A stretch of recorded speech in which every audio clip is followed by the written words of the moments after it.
Hello mga B, for today's video, ito nga pala yung ganap ng United Nations ng aking prinsesa. So alalay portion tayo ngayon. Medyo malapit lang yung paggaganap pa ng United Nations dito sa amin.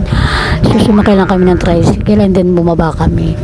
At ayan, nilalakad namin dito sa bandang parte ng kalsada. Dito nga pala gaganapin yung Ebia Mall nga pala yun.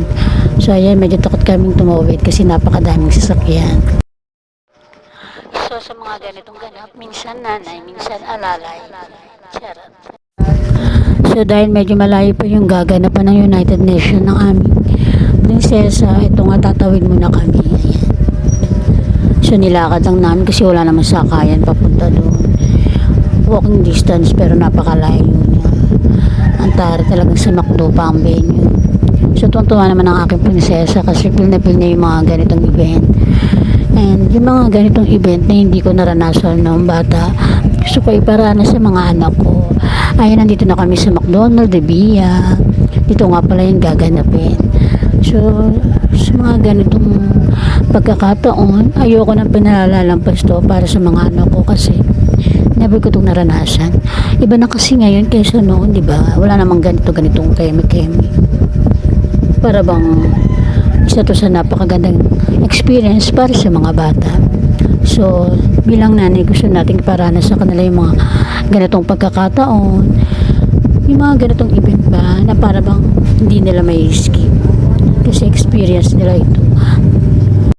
So, ito na nga at pinapunta na sila sa harapan para pagpilian kung sino yung pinakamagandang may costume, simple, base sa judge. So, syempre, mga ganitong experience sa mga bata.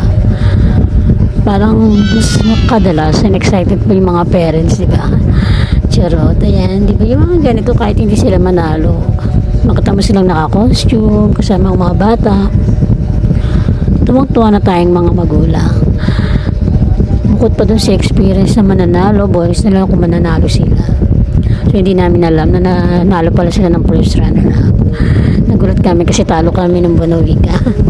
Pero diba, kahit pa paano, na-enjoy pa rin ng mga kids. So ayan, picture taking na po ng mga nanalo. Di rin namin talaga expected na partner pa silang dalawang magpinsan. So nakakatuwa kasi kahit pa paano napabilang sila. Tuwa din ang prinsesa ko na meron siyang medal. Sa mga ganitong pagkakataon, talagang sinusulot ko na mapasama ang mga anak ko sa mga ganitong event. Swerte ng mga bata ngayon kaysa noon. Ibang iba talaga noon kaysa ngayon kasi dati wala naman masyadong ganitong keme-keme. Pero nakakatuwa rin bilang isang parents. Medyo mas excited pa kami sa mga magulang pag mga ganitong event. Diba? Charot. Pasensya na kayo sa aking voice cover. At dahil medyo pause-pause ako kakalight. Charot.